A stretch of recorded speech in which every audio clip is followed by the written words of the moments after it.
Welcome on, friends, to our trade deadline special on Dunc'd On. And of course, if you want to listen to this entire thing, you can go to Dunc'd On Prime and subscribe. That's duncdon.supportingcast.fm. Link to that is in the show notes.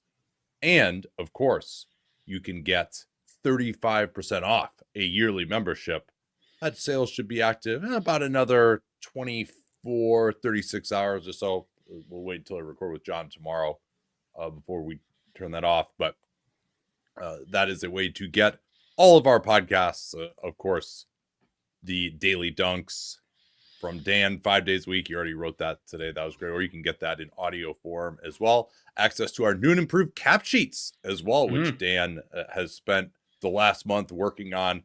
A lot of interesting stuff, color coding for where teams are vis-a-vis the cap and the tax and the various aprons, and automatic calculations for where a team is versus the luxury tax if they have to get to 14 players, which is an important thing that everyone needs to know.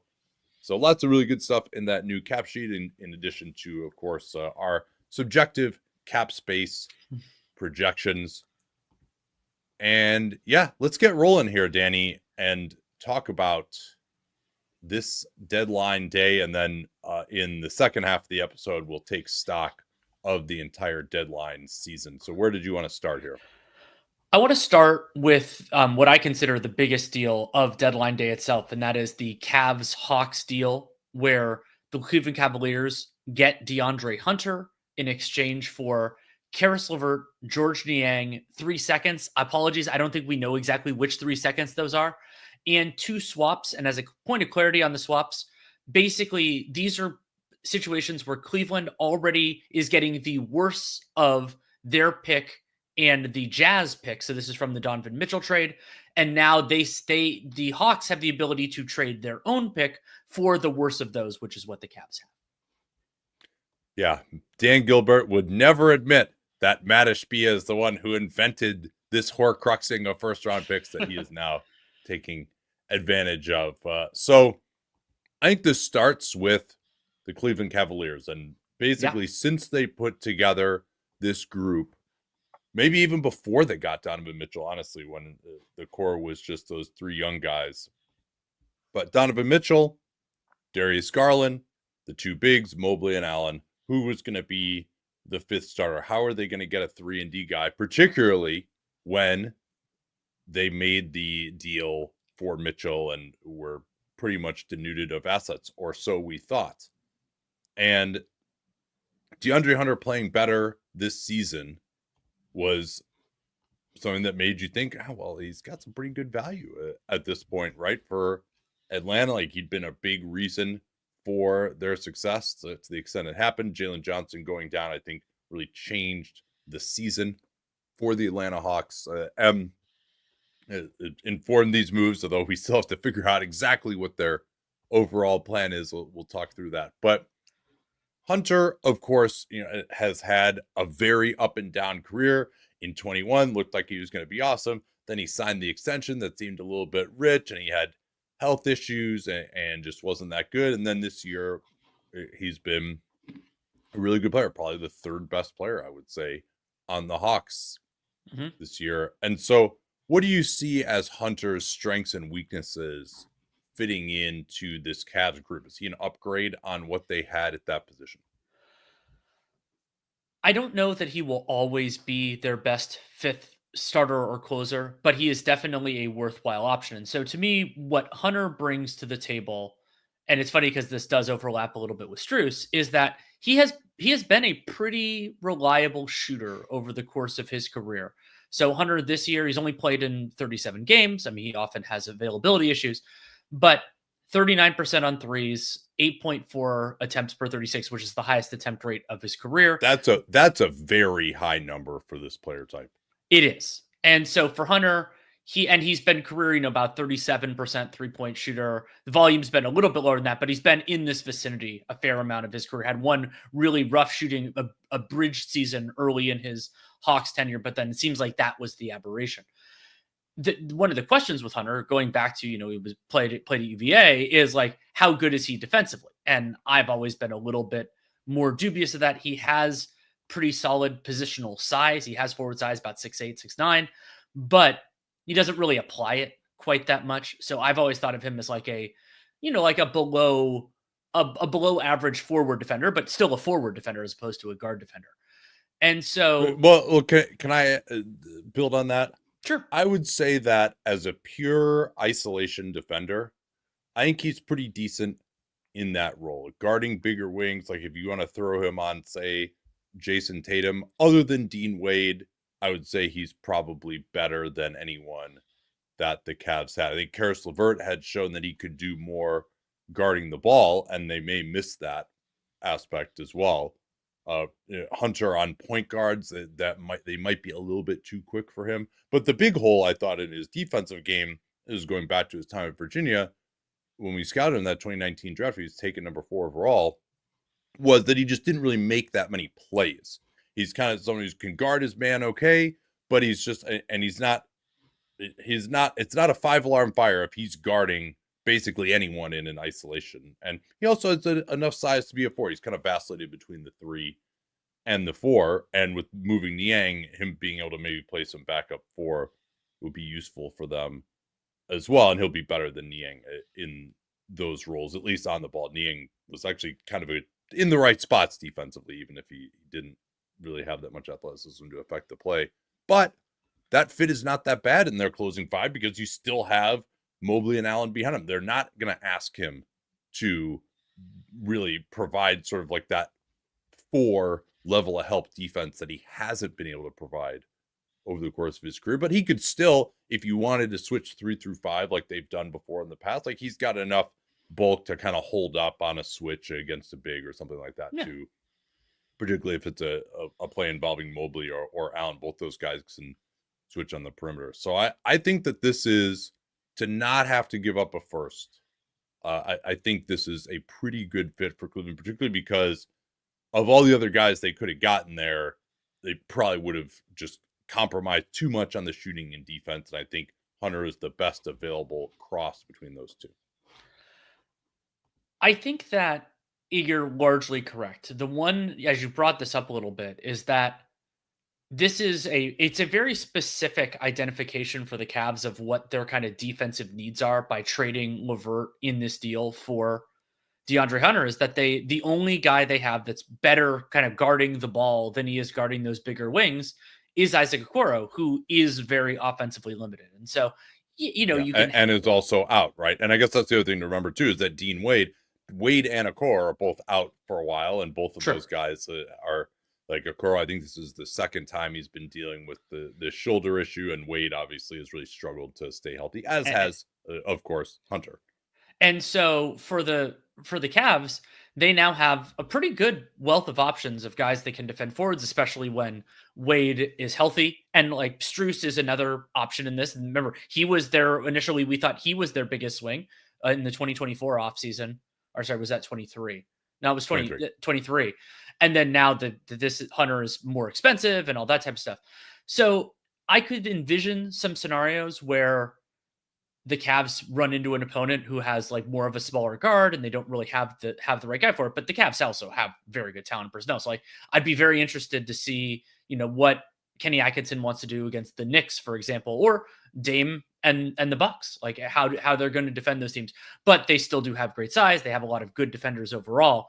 So, and then the other thing that's really significant about this deal from the Cavs perspective is that while this move gets them out of the tax for the 24-25 season, which is important, it does add a significant obligation for the next couple of years. Because Hunter, going back to our buddy John Hollinger, talking about there was that offseason where it was like, there are no bad rookie scale extensions. And then DeAndre Hunter signs in. So like, maybe. Hunter owed $23.3 million for 25-26, and then owed $24.9 million after that. So Karis LeVert, they could have theoretically re-signed him. They would have had sufficient bird rights, but we don't know what that deal would have been. The Cavs now, with Mobley getting his raise, whether or not he gets the 30% max, you and I both have him as an All-NBA guy, they're going to be pretty deep into the tax without significant outlays, both in 25-26 and in 26-27. Now, the team as good as they are right now, clearly worth it. And that is something that Dan Gilbert deserves credit for is that he has been willing to spend when the team is good enough. But that is a very significant commitment. Yeah, as of right now, if they fill out the roster with minimums, they've got 10 players under contract for next year. That doesn't even include Ty Jerome or Sam Merrill, guys that they might want to re-sign. I don't know that they can afford Jerome. And of course, LeVert was going to be a free agent as well. And so this at least gives them cost certainty at that spot going forward, although maybe not playing certainty due to some of the injury issues. But LeVert was also a guy who could be hurt as well. And they have a lot of guys who kind of are hurt regularly, can fill very specific roles. I think Hunter is probably the best compromise of all of those. And he can even do a little something off a closeout with the ball too. And so now, though, you mentioned the finances that they are looking at being with 14 players for next year, assuming they fill out with minimums, $28.8 million over the tax and tax payment of $91 million. That's why it was important that they got out of the tax this year, because I think they are going to be very expensive going forward. And there's no way for them not to be with 3 max players, and Jared Allen, his extension kicks in after next year. 26, 27, well. Yeah, so they are going to be super expensive. The rising cap will help them slightly, but not a ton. They are looking like they'll probably be in the second apron for next year too, as of right now. But the obvious dump would be either Okoro and Dean Wade is non-guaranteed. I think they would, or excuse me, he's not very non-guaranteed. He's only like $2 million non-guaranteed out of his 6.6. So anyway, that's I think Dan Gilbert is ready to go for it. This is when you should go for it. They have a championship contending team. They're going to be in all likelihood the number 1 seed in the East. They needed more options to guard the Boston Celtics. Here's the other thing about Hunter is that they didn't have is now he could close at the 4. If they want to take Jared Allen out of the closing lineup, they can now close with Hunter at the 4, Strus at the 3. I don't love that again because you're just that reduction in size is going to expose Darius Garland and Donovan Mitchell against the likes of New York, but more so even the Boston Celtics. That is, I mean, I think Hunter is a versatile wing who can guard any of those Celtics guys if you want to switch in isolation. But that's another thing he could do. I think his ability to play 4 is more useful as a backup. And it wouldn't surprise me actually if he doesn't start, if they still start Strus, and for that reason bring him off the bench at backup 4, and then maybe you could close out the half at the 3. And of course, for all these guys, they want to be able to keep their minutes down, etc. But just adding this piece who's a little bit more versatile than LeVert. Like LeVert was maybe a little small to guard like a Jaylen Brown or a Jason Tatum. And I think that Hunter can do that a little bit more.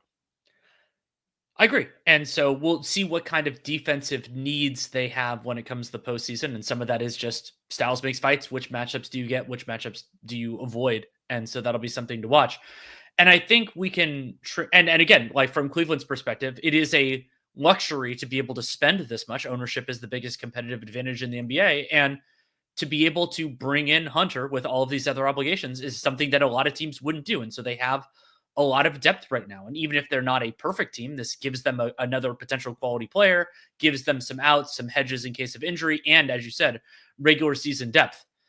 And for the Hawks, let's talk about what they had to give up here before we kind of talk about how they fit in, because I think that was interesting to not have to give up a real first, even though they gave up a lot of very smaller things. I think was pretty solid for Cleveland.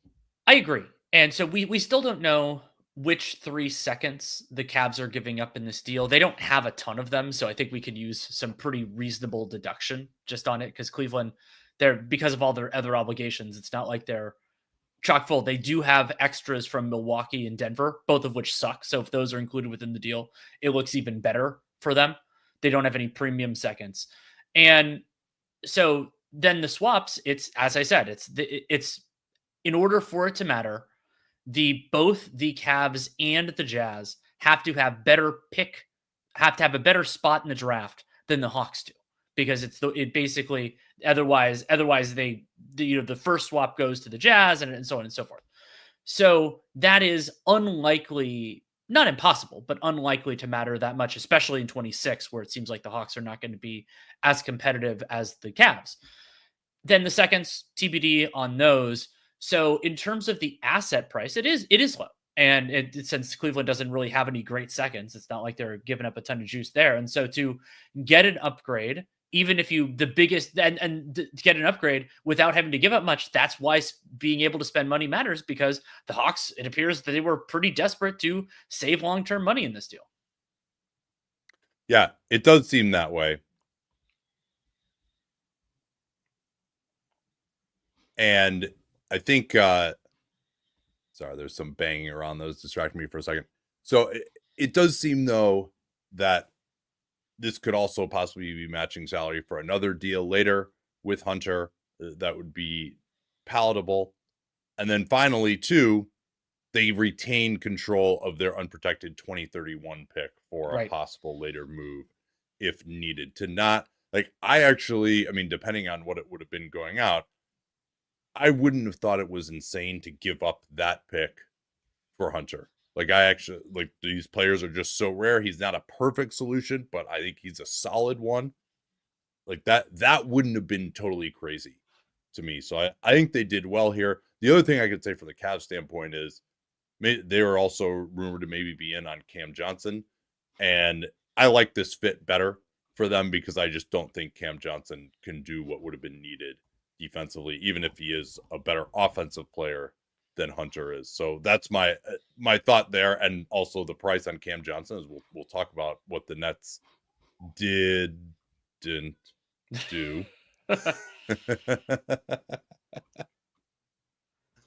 So yeah, that would be another aspect of this too. But I think the price for Cam Johnson would have been more, and the fit of Hunter is better.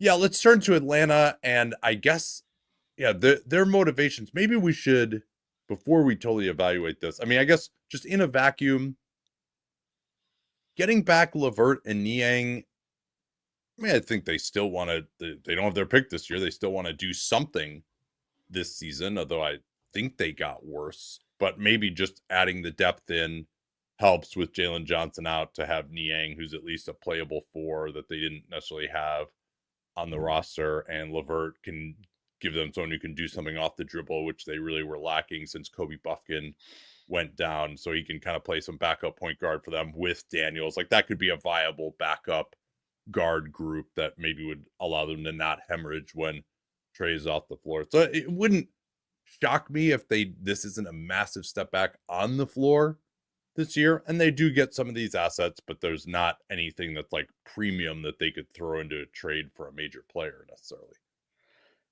Agreed. And so they, like, I mean, I think it's, in some ways, we'll talk about this deal, and I'll at points make references to their other one, which is probably what we'll transition to after this, because what I find so strange about the Hawks getting Caris LeVert in this deal, I mean, Caris LeVert, a talented player, is, okay, you brought him in. Now, what are you going to do with him? Because Caris LeVert, not only a pending unrestricted free agent, but someone who, you know, can help out a team that's trying to be competitive. You and I both think that the Hawks without Jalen Johnson aren't going to be super competitive. But LeVert, who deserves so much credit for how he has been able to grow and adapt his game since his time on the Nets to really make himself into more of a player. I picked him, I think, as my both LeVert and DeAndre Hunter were in my 6th man of the year high-end choices. I had Pritchard 1, but I think I might have had them 2 and 3 at one point in our awards balloting. And so LeVert's become a better defensive player. His jump shot has gotten better, even if he's never been a super duper high volume guy. But, you know, more of a guard defender than a wing defender, in my opinion. And so you bring in Caris LeVert, and he's unrestricted. Maybe you retain him. You have a sufficient bird rights to do that. Okay, like he's a player who can help be in the rotation. Probably not going to start, but can fit in with Trey and fit in with Dyson Daniels and all these other dudes. Okay.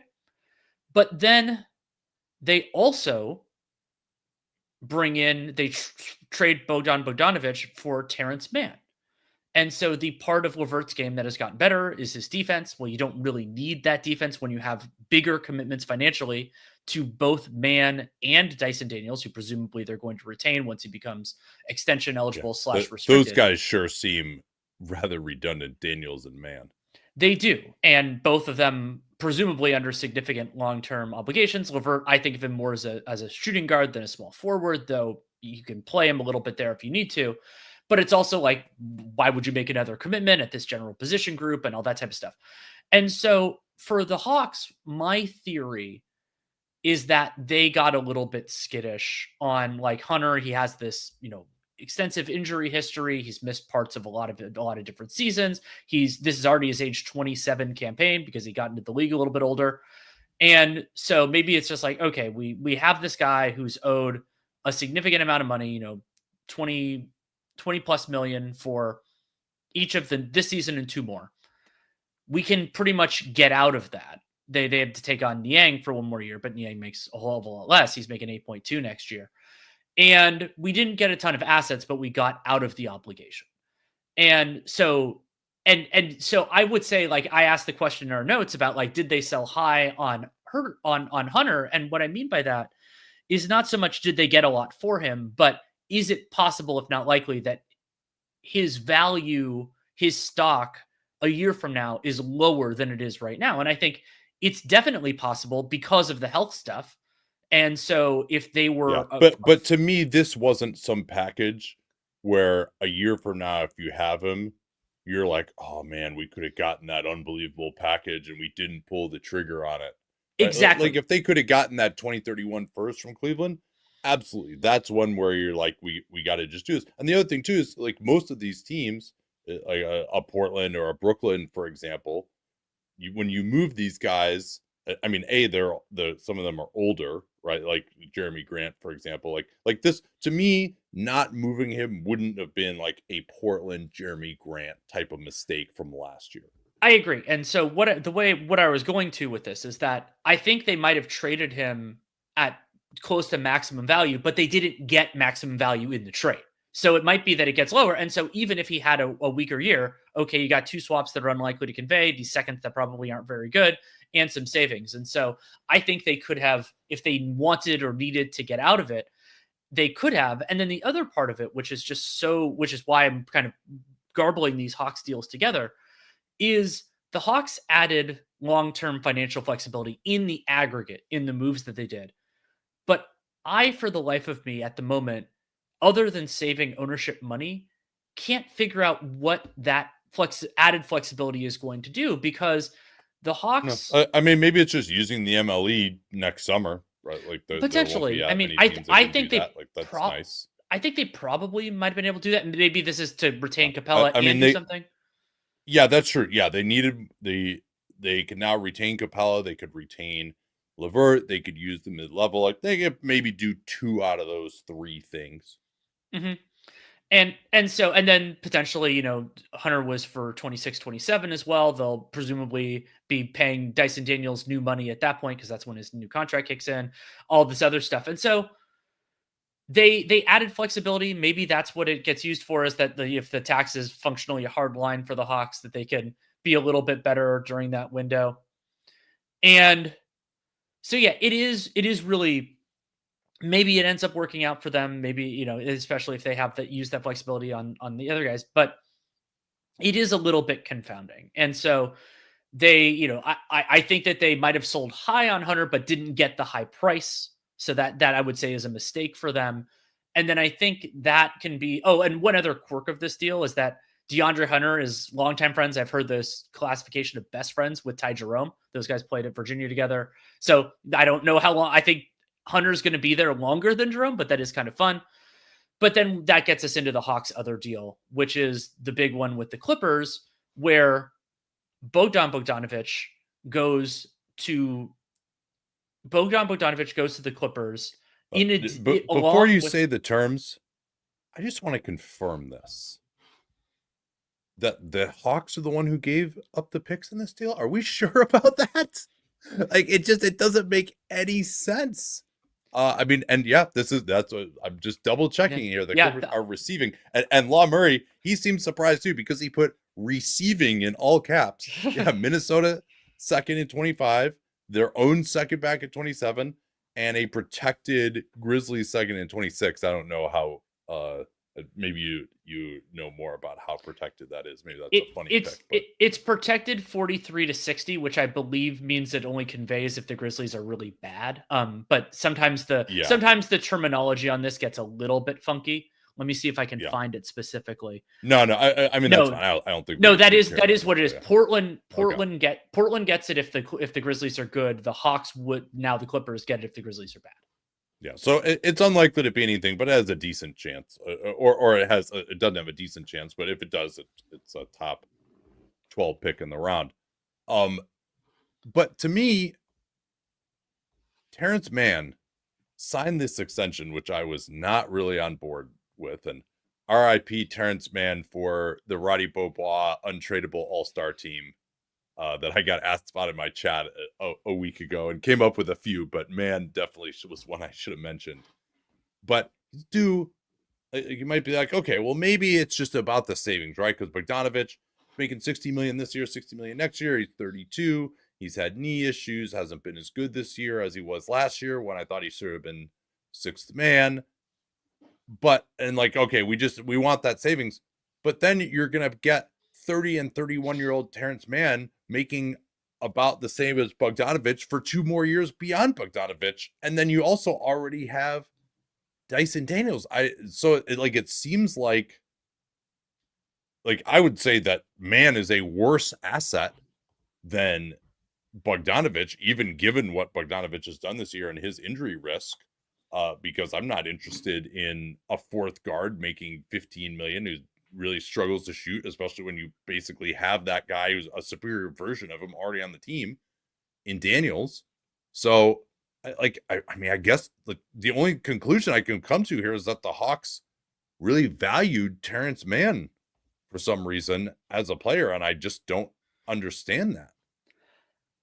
Terance Mann, a defensive first guard that is pretty good defensively, but has been very shaky offensively. I've consistently not bought into the Terance Mann hype.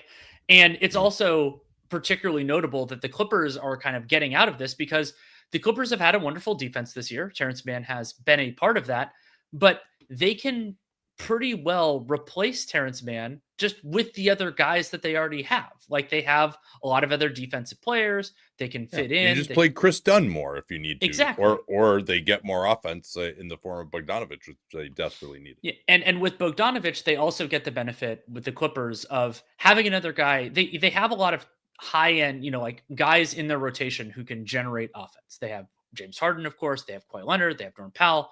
But all of those guys have some sort of availability questions, and just the nature of a season. You need players who can replace and who can fit in, and they have enough defensive foundation around them with Zubats and Dunn and Derek Jones Jr. and all these other guys.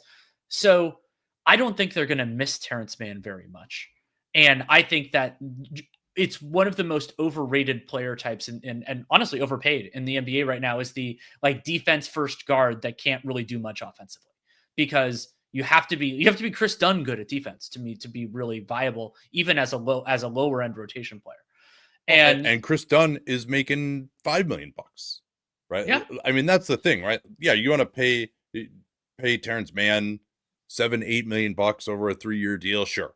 But with this extension that doesn't even kick in until next year, it's 3 years at $15 million a year. That's the biggest part that I don't understand. And in addition, of course, to the fact that they already just kind of have a Terance Mann. Exactly. And so for the Clippers, I think they evaluated the talent correctly in this. And then for the Hawks, it's not only, okay, we're getting Terance Mann, it's what are we getting Terance Mann to do? Because you could say that having a player like Terance Mann is good next to Trae Young, because Trae Young is a bad defender, but he's a wonderful offensive force. You already had Dyson Daniels as the primary return in the DeJounte Murray deal. Dyson Daniels is having a very good season at the things you asked him to do.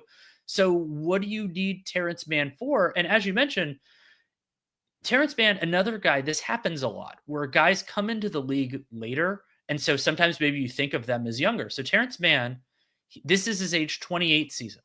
So this extension covers his 29, 30, and 31 seasons. And yeah, 15, 16 million isn't going to be a ton in the modern NBA, but it is still a significant obligation for a guy who's not a starter and who shouldn't be a starter on a team like this.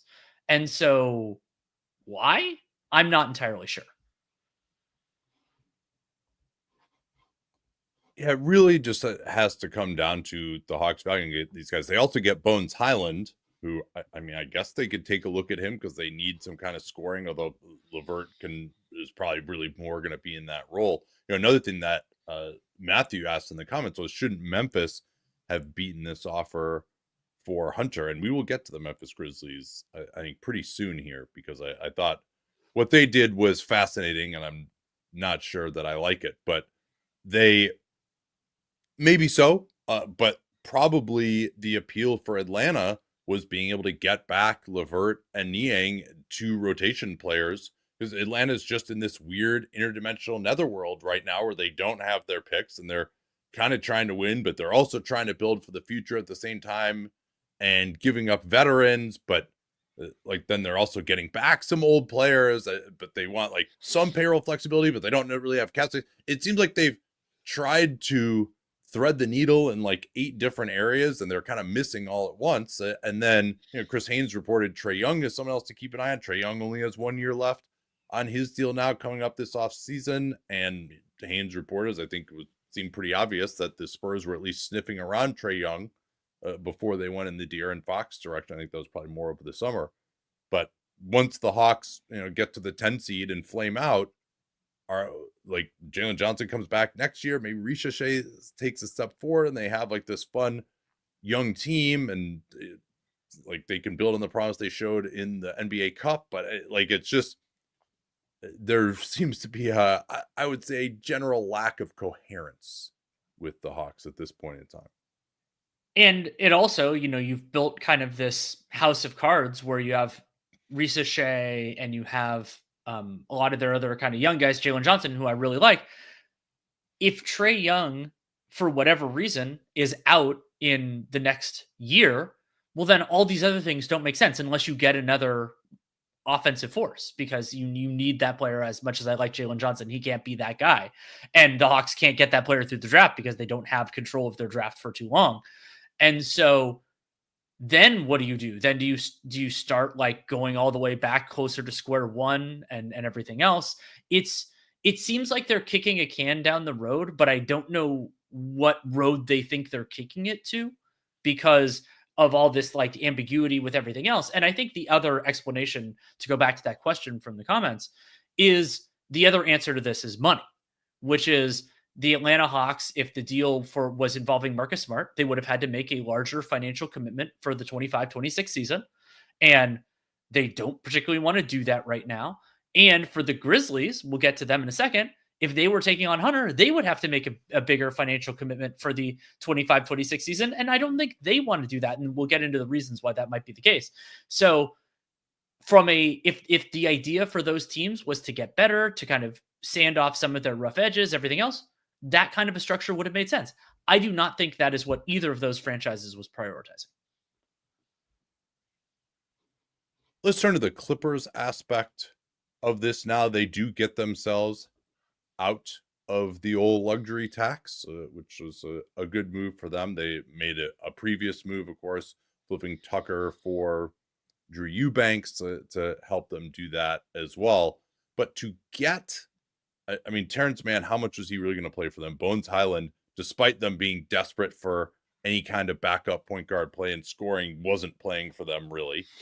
And then they get back Bogdanovic, who wasn't playing as well this year, but still now they can put him into a role that's more commensurate in terms of minutes with what he can do, because they have Powell to start. Bogdanovic can even do a little bit of pick and roll still, which he'll have maybe more of a chance to do on this team. Maybe he can even operate on the second unit just with Norman Powell.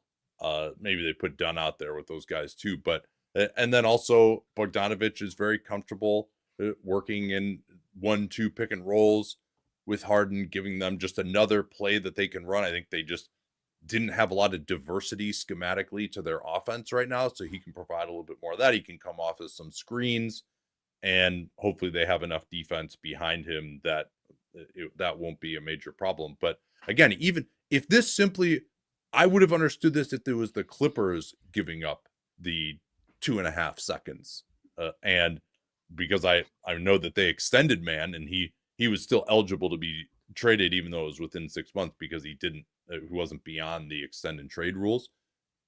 So, but I thought that was a bad deal. He had fallen out of their starting lineup. I think they envisioned him starting. Chris Dunn outplayed him, so they decided that he was expendable.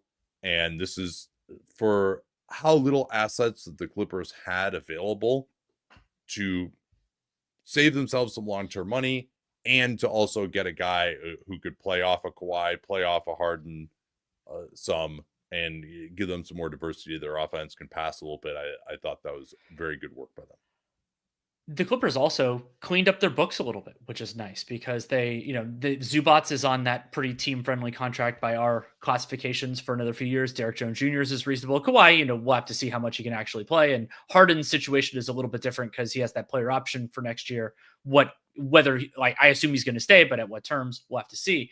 But the Clippers don't really have that much bad long-term money. They don't have anything that they have to be really desperate to move. And the other big difference between Bogdanovic and Mann's years are all fully guaranteed, is that Bogdanovic has a team option for the 26-27 season. And so that means you can see where things are. And it also means that if you end up wanting or needing to move on from Bogdanovic, it's not as big of an obligation for somebody else. So they can, he can be an expiring contract next deadline if that's what the other teams see him as. And so it's a lot easier if you need to pivot. This is actually one thing we should hit from Raw, who, do we think the Hawks make the playoffs, the play-in? Like, where is this Hawks team? A lot of Spurs fans want to know that, particularly after the Spurs dramatically beat the Hawks last night with a solid Victor Wembanyama missed free throw, up one with he hits the first free throw. Quinn Snyder used, I think, his last time out to challenge a foul on Wembanyama that was kind of a no-hoper. And then that was his last time out with 2.5 seconds left. So Wembanyama just intentionally missed the second free throw to be up one, and then the time ran out before the Hawks could even advance the ball in the front court. So that was pretty brilliant, and the good job by the Spurs bettering the Hawks draft pick, although hurting their own. But the Spurs would like to, of course, make the playoffs or the play-in this year. So to me, that Hawks team, and Hunter was just so important to them. Like, he was their third best player. We'll see what LeVert can give them now, having to be in more of a primary on-ball role, in which he's largely failed, honestly, in his career, if that's what you're asking him to do. The big appeal for him was he had improved his shooting. I think Cleveland did a good job to kind of not believe in that and sell high on that. And, I mean, this is a group that should be able to be okay on defense. How much are they going to play Ricochet? He still was not closing last night. They're closing with Vic Krejci instead. Ricochet is not really ready, but he's going to get at least some minutes.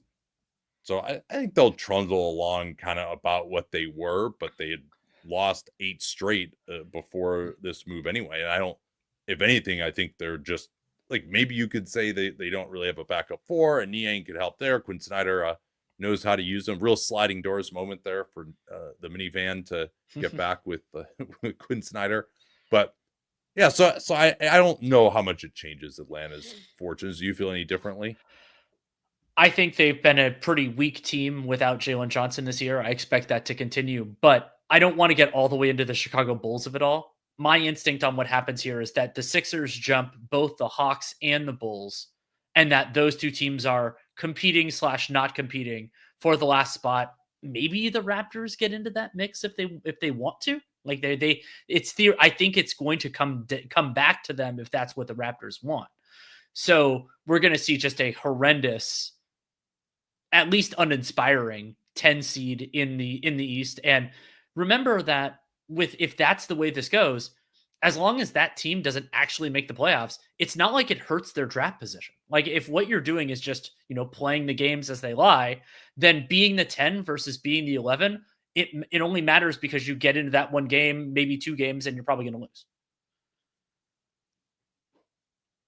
Let's talk about the Grizz now, and they're essentially salary dump of Marcus Smart, not for this year, but they picked up expiring contracts from the Wizards of players who are not going to help them at all.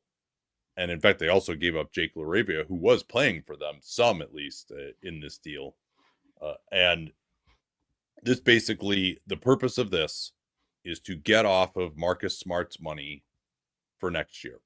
And now, even with the restricted free agent cap hold of Santi Aldama, who I think they want to retain, and retaining him is probably part of this too, they have $7 million in cap space for next year. That's without Luke Kennard as well. And the purpose of that would be, this is something that we brought up on this show a little bit ago, is that they could renegotiate and extend Jaren Jackson Jr. He only makes 23. Remember, he was pretty injury prone. They signed her that extension, great extension by the Memphis front office, but they made it declining because they felt like they're going to be up against a bunch of luxury tax concerns over these next couple of years. So 23, 140% raise on that at the max extension this summer, not really enough for Jaren Jackson, a guy that I think is an all-NBA player. We'll see whether everyone else agrees with me, and that's a big part of this calculation too, by the way. But if you can bump him up by $7 million, then you can start him at something at 140% of the $30 million. So that's then getting pretty darn close to the max, the 7 to 9 year max, which is what he would be at in 25. So you could, then I'm talking about in the extension, right? So you give him $7 extra million next year. So that's kind of, think of that as part of the extension of the new contract. And then building off of that at 140% of that, you're at, I think, about 43, 44 million as a starting salary. His max would be 46. And so you throw in the extra $7 million in cash you're giving him early, and you're basically able to offer him what his max extension would be. So I think that is probably the thinking here. And they move off of Marcus Smart, who I guess they just decided was always going to be too injured and didn't play that well even when he was available. So that, yeah, just getting rid of his 20 million for next year gets them to where they have the ability to do this. How do you feel about that decision? Yeah, just as a shorthand, I think that this doesn't give Memphis the ability to do a balloon payment like the Pacers did with Miles Turner a few years ago. It gives them a trampoline is probably the shorthand that I'm going to use for this, because it gives them the ability to jump to a higher level. And I'll add on that potentially, if they needed to bump it a little higher, John Konchar's contract could get moved elsewhere. It's 6.2 next year. Maybe if you need a little bit more, you could do something about that. You could even stretch the last 2 years over 5 if you really had to. But we've also found in the NBA that, and I want to talk about this in the Grizzlies context, that getting off of money in the offseason is at way less expensive than it used to be. And so for the Grizzlies, I think that is a viable path. Hopefully they've had conversations with Jaren Jackson Jr. at this point to understand that is sufficient, that's something he's looking for. Cause he could also, that 2026 that free agent class that's looking like there are going to actually be some teams with money. And the Grizzlies are a good team. They're a very good team in a good situation, but maybe he'd be interested in something else. Who the hell knows? But, like, for example, the Lakers might end up having sufficient space or something else. Maybe he'd be interested in that. There are lots of other teams that could potentially be knocking on those doors. So maybe he's interested in that. We'll see. But I think that, so if they know that that's a possibility for Jaren, I think it is a worthwhile use of it. It doesn't give them more talent, but it gives them a cleaner path to retain the talent that they do have, and their team is very good. However, it is important to note that this is in many ways a deal that makes the Grizzlies cheaper and not better. That they gave up a first to get off of Marcus Smart in a deal that very definitively brought them back Marvin Bagley III and Johnny Davis, not Malcolm Brogdon, who would have been a luxury, but would have been a luxury who could have actually helped them in part. And they traded Jake LaRavia, not because they like the roster spots or anything like that.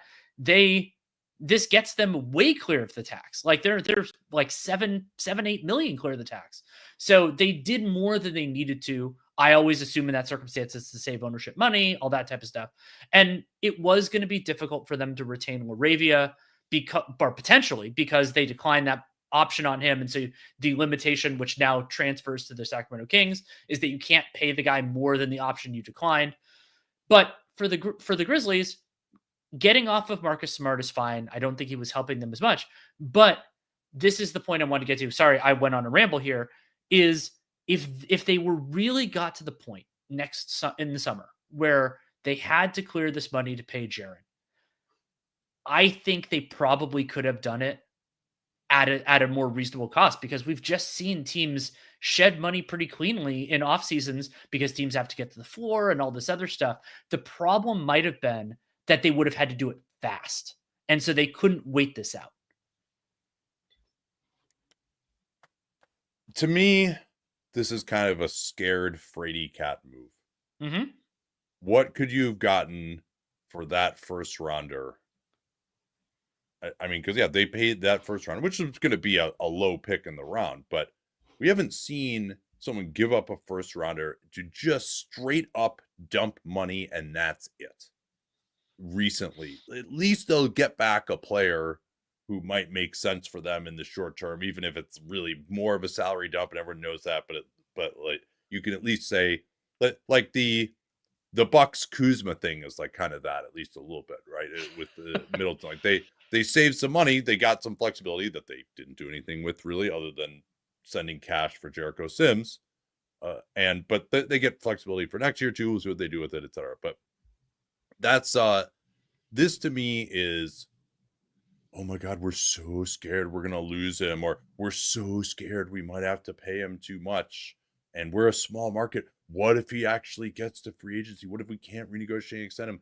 What if he doesn't make all NBA? Or maybe they're scared that he will make all NBA, and then they're gonna have to pay a good player what he's actually worth. So now we're gonna instead try to renegotiate and extend him and give him extra money there so that his number isn't as big going forward. And it's just like, dude, you need more fucking players. Like, you can't guard anyone on the perimeter right now at the end of games. You have to double team fucking James Harden. And you think Vince Williams is going to be enough? Vince Williams, who's played half a season for a tanking team. Yeah, I've liked him. He's a decent player. Like, dude, you're trying to win a championship this year. You're trying to, like, go to the NBA finals. You can't be counting on him in that role and having to just double team every player that's any good on the other team at the end of playoff games.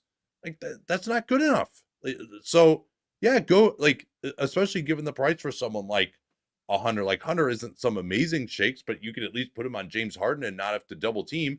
And also, he can shoot the ball. I don't know how reliable Vince Williams is as a shooter. I certainly don't know how reliable he is from a health perspective. Marcus Smart was one of their other outs in that respect. And, maybe there's something wrong with his finger. He just got hurt all the time. They got upset with that, but he was at least someone that you thought you could maybe throw on something like that in a playoff game. Like, I don't think he could shoot it well enough to be a reliable option there either. But I just think that to do this and then to not even get back, like, it'd be one thing if you did that and you got back someone who at least was going to be in your playoff rotation this year. But I think this is just kind of, and we've seen a lot of these kind of moves from Memphis where instead of going for it, and this is really in the more the pre-Smart era, but instead of going for it, that they just sort of like, we got to keep our core together. And like, yeah, this is just, it would be a disaster if they lost Jaren Jackson. Like, you would be exposing yourself to some small degree of risk, but like, you got to take risks to win a championship. Like, this is just, all right, we'll lock in winning 50 games every year and never being a true championship threat. And yeah, I know it went wrong when they tried to acquire Smart. That ended up being an awful move to give up 2 firsts to get him, and then also have to give up 1 to get rid of him. The reverse Presti contributed for them. Yes, exactly. But like, I don't think that should have like scared them away from trying to do something, or maybe they should have given up a little bit more. Even for like Dorian Finney-Smith, I would feel better about it. But so I don't know. Maybe there just wasn't anything out there that they felt like they liked, and maybe even if they offered their 2025 first, that was less palatable to, say, the Hawks for Hunter. Even someone like Cam Johnson, I would have been interested in. Maybe he's not as good guarding guys in the perimeter, but like, he could make your offense absolutely ridiculous. It's because I'm not a huge believer necessarily in their playoff offense once the offensive rebounding and the fast break and the possession game are mitigated a little bit by the other teams actually playing hard too. Well, so Nate, can I distill this a little bit differently? Yeah, please. The Memphis Grizzlies have 3 players. As much as I like this team, they have 3 players that are surefire starters and closers for a high-level team. John Morant, Desmond Bane, Jaren Jackson Jr. Zach Kleiman and company have done a wonderful job cultivating rotation caliber players with relatively small costs. So they've, Scottie Pippen Jr. and Jay Huff and Gigi Jackson, Vince Williams. But none of those guys have really stepped into that landscape. So either you bring in stepped into that landscape, what do you mean? A clear cut starter closer, that they're playing. Yeah. So you have 2 choices. One is you bring in somebody else to do that, and since you don't have to spend, you have extra latitude because you have all these guys for cheap. You can do that with draft picks. You can do that with money, whatever you're going to do, or you could just roll those dice and just be like, well, maybe our team is good enough. And I get really frustrated when a team has the means to improve and then doesn't. And I understand to a point why they're going to try. They did throw in their resources once and got burned by it. Marcus Smart trade was terrible for them. I hated it at the time, or I disliked it. My hate is probably a little bit being too kind to myself, but it worked out very poorly for them. And yeah, you were correct on that, by the way. You didn't like it. I thought it made sense. And Marcus Smart obviously was a huge risk and didn't perform. If he had played the way he had played the last 2 years before that in Boston, it would have worked out. But obviously he failed as the backup point guard. He wasn't healthy and he didn't shoot well enough to be their starter at the 3. And so my instinct is that we will be sitting here in probably late April, maybe early May, talking about how the Grizzlies just weren't quite good enough and that maybe they could have added somebody at the deadline or in the offseason that would have solved some of their issues. This has happened before, and I think it's going to happen again. And they, again, if they, have to give up these resources to retain Jaren Jackson Jr., then they're probably losing Kennard. Maybe they'll have access to they'll have the room exception because if you use cap space, then you don't get the non-taxpayer. And so they'll just kind of be in that same point. They won't be in the tax. Oh no, they don't have to worry about that. And then they'll be at that level. And we don't know John Morant. You and I have talked about this a lot with John, the weird parallel with his South Carolina compadre Zion Williamson, because of the way he plays. His prime might be different chronologically in his career than some other guys. Yeah, and I wish I'd made this point. It's a great one. And so it's not with Ja okay, he's young and he's really, really good. And so you want to build the best possible team for when he's 28, 29, 30. It might be 25, 26, 27 for Ja because he falls a lot. And even if he's going to try to change it a little bit, that's just the nature of his game. Also, he's been more athletic than and he hasn't really grown his jump shot. So maybe this is the time. And so if you have to add a player, you have to spend a little bit of money, you have to do everything else, well, then you damn well better.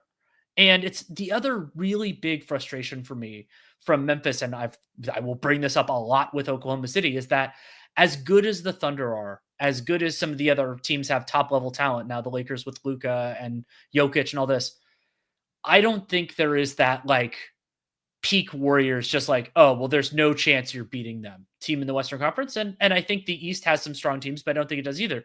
So if you load up to the extent that you can as the Grizzlies, using this first round pick, you give yourself a fighting chance to maybe not to win the title, but to get to the NBA finals, to get to the conference finals. And they passed on that when the asset price for a lot of these other guys wasn't particularly high. You brought up DeAndre Hunter. I don't even know how much the Hawks want Karis LeVert. Maybe they could have given up something small and gotten LeVert in this deal instead of Marvin Bagley and Johnny Davis and rework things. And that's part of why I like doing deals a little bit earlier so that you can talk about that. But it's just to walk away from this deadline, giving up a first and getting worse, even if Marcus Smart wasn't going to help you that much, I don't love it. No, I don't think so. I mean, they do have a little bit of room now to get into the buyout market. They've never been the most attractive of the buyout destinations. And we'll go through the buyout market at the end here and discuss who might be available. The pickings are rather slim for a number of reasons, which we will get into. And the Laravia thing, they got a second, right, from Sacramento to get him. Yes. Or to give him to Sacramento. And that's one where I think G.G. Jackson's back now. He had a great game, that one we broadcasted on Monday against the Spurs. I think that they just really want to force Taylor Jenkins to play him, even if he might be a little insane, which I think I probably agree with. And they have plenty of other options too, between Clark and Aldama and Zach Edey and Jaren. Like, they don't really need Laravia at this point because he's not going to play the 3 for them or guard the ball. He's not really a premium shooting option. And I do think he'll be in Sacramento's rotation. He can compete with Trey Lyles at backup 4, and like, he can be a nice driver there. I don't know how well he fits into the Kings offense. I thought he fit in well to the Grizz offense because they're spreading the floor. He's usually matched up against a smaller, weaker defender, and he can kind of get into the lane and go to that slow step move. And so he looked okay. Like, he's definitely an NBA player. Didn't look that way the first couple of years, but I understand moving on from him and getting something. I mean, the idea that they couldn't re-sign him, and that's kind of Sac's problem now, but it makes sense because they had too many guys at that position. Sac didn't have enough, so you pick up an asset, and that part of it was fine, I think, for both teams. Should we move to the Wiz? Yeah, I think we can ease on down that road. And for the Washington Wizards, they get a first round pick to take on Marcus Smart, and they did it without giving up Malcolm Brogdon, which is probably a favor to Malcolm Brogdon, because now theoretically, if either they keep him for the rest of this year or they buy him out, he can't go everywhere, but he can go some places that aren't. I would be shocked if they buy him out. I think I've been saying this since trade season began, that he makes too much money for a team to really want to acquire, although I also didn't see the Grizz just trying to straight up dump $20 million in salary. And the Grizz have plenty of guys kind of his ilk. I don't think it's like a disaster to not get Brogdon. Like, he would have been a luxury for them, as you said. But I think they like his leadership. Okay, they want things to improve the rest of the season. They'd like to at least, win enough games to avoid setting the all-time loss record. And then I think he could just be an asset in the offseason. They either, they pay him 10 or 12 million, and then they could sign and trade him or whatever, like give him a more commensurate salary, and he wouldn't want to lose his bird rights by getting bought out. Briefly on the loss record, the Wizards have won 3 straight, and they're now 9-41. I think they're going to be clean on all that type of stuff. I brought it before, and they're not going to be as tanky in the double tank games if they're as bad as they've been. So I think they'll be okay. You're right. I had lost that they had won 3 straight. It's easy to miss this time of year, and so for the Wizards' perspective, you got a first round pick, and the Grizzlies, right now they're 35-16. They'll probably it'll probably be in the bottom 5 range depending on who stays healthy and all that type of stuff. So it's not a great first, but it is still a first.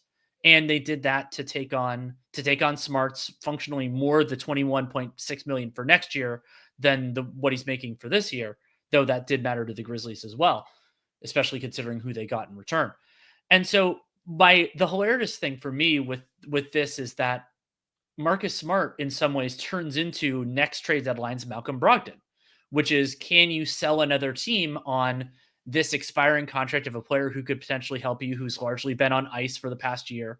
And it's going to be, is there a team that needs that mechanism? Is it a circumstance? And we'll see what else the Wizards have in their books. And so they can sit on this as an asset and see where things go. And I brought this up with the Wizards trades that we talked about on Wednesday, where it was like, oh, maybe they're going to open up a little bit of space in 2025. But my theory was that they had no real way to use it. And so instead it's spending power for 2026. This only confirms that. And so I think this is good honesty from Michael Winger and company that they weren't really going to do much with a little bit of extra spending power in the summer of 2025. Now they'll make their draft pick. They can do some imbalanced trades. They could theoretically use the non-taxpayer mid-level, depending on how they want to. And so to get a first round pick for that, and then there's an outside chance, I would say, that they can reflip Marcus Smart, whether that is as probably not as positive value in and of himself, but as a way to take on something else that another team is really looking for, then it could be. And so for the Wizards, that's that's a good piece of business considering who they are and where they are. No, I think that's right. And Middleton falls into that category too, of just someone that they could possibly get something for coming and going, even if it's not much. And they at least have, between Brogdon and Smart and Middleton, they have some respectable players now. And maybe that was kind of the problem, that they just weren't respectable. If they don't have any bigs, other than Rashawn Holmes is still on this team. We'll see whether he's going to stick around or not. He could be a trade piece this offseason. But yeah, they've just got, and then they've got Alex Sarr. They don't really have any bigs. I guess they got Alex Lennox. Excuse me. Sorry. Well, probably. We still don't have all the details on where everybody in that trade is going. Yeah, and then the other thing the Wiz did, just to finish up on them, is they actually got a 26 first from Philly. This is one that they got in the James Harden deal. That's like the worst of 4 different teams, including like OKC and the Clippers. So almost certainly going to be at the bottom of the round in 26. And Philly got back 4 seconds just to get something a little more disposable. That's usually, you'll see that sort of deal made a little closer to the draft when you know what that pick is. But given that it's the worst of 4 teams and a number of them are pretty good, probably not a huge risk that pick is going to be worth more than people think it's going to be.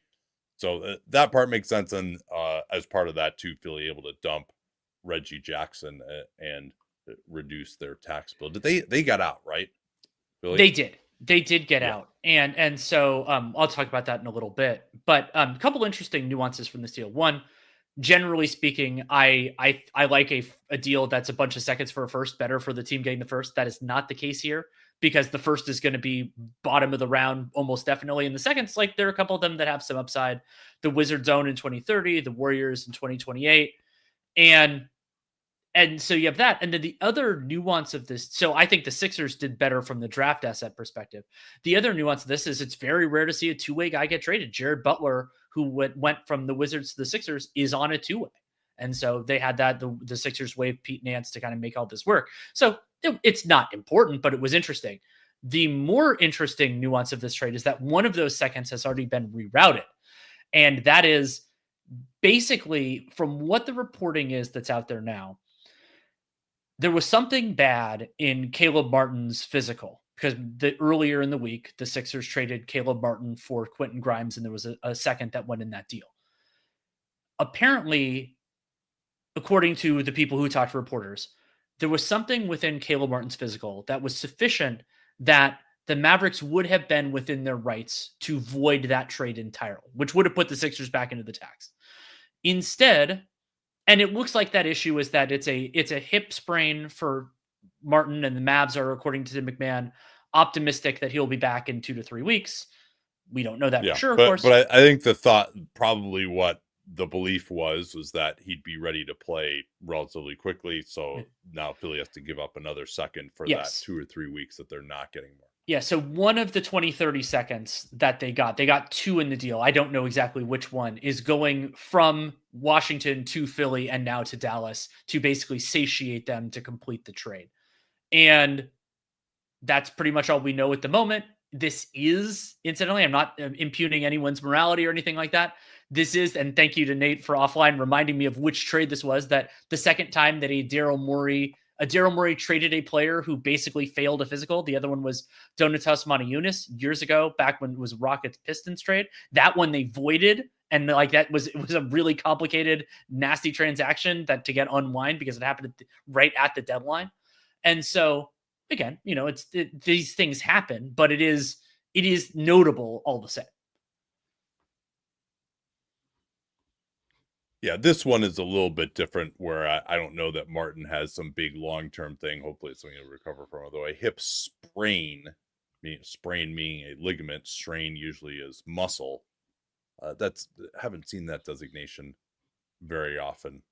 But yeah, so anyway, I mean, not much more to add on this, I would say. Let's take a few comments before we end the YouTube portion, unless you had anything else. No, I was going to do this one from Nigel. He asked about if Dallas could have called Philly about Joel Embiid. First of all, the Sixers weren't going to trade Joel Embiid. Second of all, they can't, because Joel Embiid signed this extension, which makes him ineligible to be traded. Yeah. Why didn't the league void the Luka trade? It seems so unfair. Well, Because I that mean, doesn't happen. yeah, I mean, they can't really do that. The reason that the Chris Paul trade got voided was because the NBA actually owned the Pelicans, and actually Ramona Shelburne had some great detail on that when she went on Windhorse podcast. I think she wrote about it too with the Lakers. Why they wanted to keep everything secret was that the Chris Paul trade actually leaked in 2011 while the NBA owners were all together voting to ratify the CBA. And so all of them started whining about it.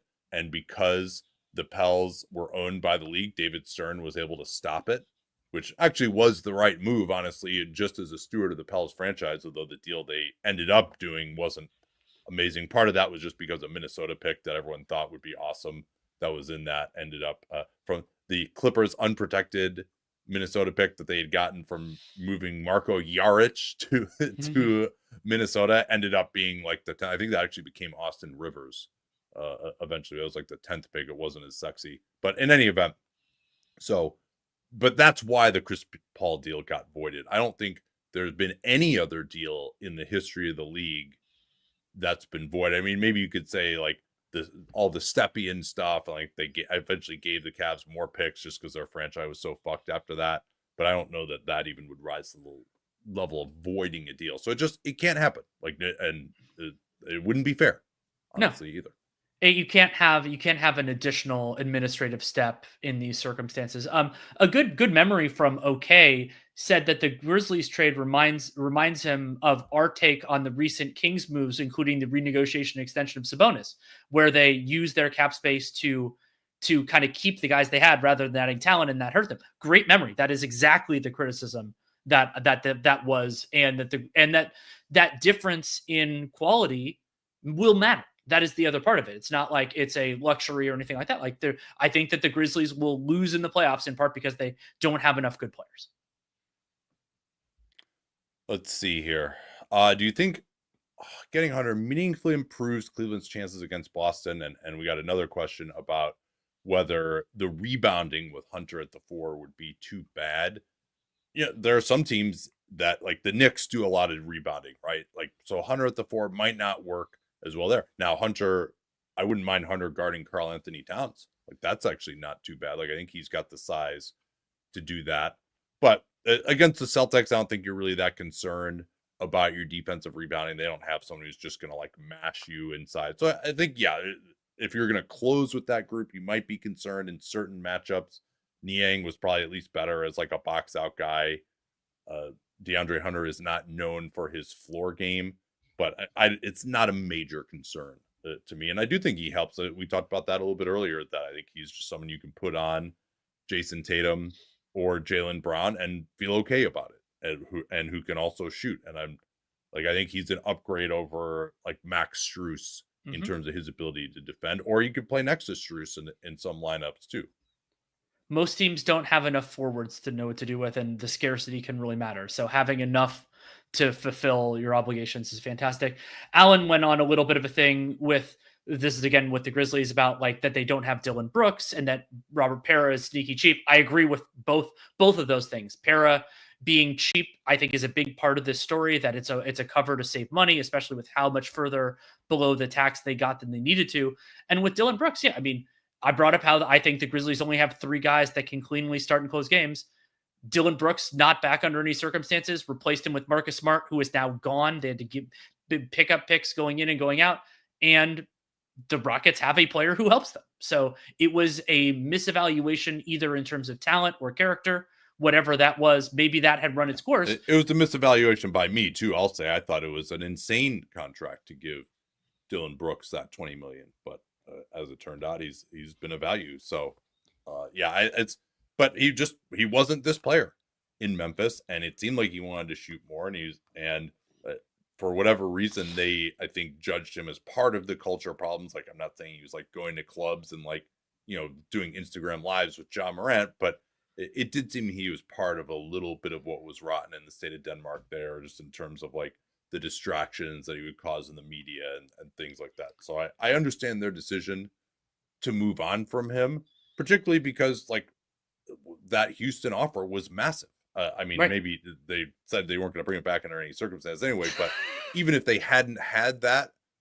stance, they would never have paid Brooks $20 million because they are famously worried about their long-term finances. They wouldn't have thought he fit in, particularly if they weren't sure he was the answer. For this interesting question from Von Tree, how different is this trade deadline in a world where without the second apron, it is difficult to untangle, as Von had in the question. But one of the big differences would have been it would have been easier for these second apron teams, the Celtics and the Suns, and before they got out of it, the Bucks, to add small level talents, like to add that because they could, they could throw cash in, they could theoretically do a little bit there, and so those additional restrictions, I think it narrowed some of the suitors for those types of players and everything else. But in terms of the Suns would have traded Yusuf Nurkic, and I mean, I don't know if the Heat would have accepted this, maybe not, but like they could have aggregated together like Grayson Allen, Yusuf Nurkic, and I don't know, Royce O'Neal would have some other Josh Okogie, and maybe they wouldn't have gone to go get Jimmy Butler, but they could have gotten in another significant player. And maybe they wouldn't have had the assets to get that done, but their big problem was the salary matching. That's why the whole Butler thing fizzled, because they couldn't move Bradley Beal. He was the only possible salary matching. Then they even investigated KD. But I mean, that's the biggest thing, is just the inability to aggregate for those teams and go get additional major players. The Bucks too, I think, having to get out of the apron, and then also the fact that Pat Connaughton is still on the Bucks, so he was our most likely to be traded, is pretty remarkable. But yeah, I mean, I think that the biggest thing that was overblown was everyone was concerned about how you get hard capped at the first apron by taking in more salary than you're sending out, and most teams were able to get done what they wanted to by involving third teams there. So that part I thought was overblown. And people saying nothing's going to happen because of the apron, shit, plenty happened, obviously. But in terms of just these last 2 years not being able to aggregate salary above the second apron, or at least I think it was this year, was the first year that started. Yeah, I mean, that obviously had big effects for these high spending teams. Like Boston's another team that, could they have aggregated together Jaden Springer and, a couple other minimums and brought back another rotation guy? Sure, probably could.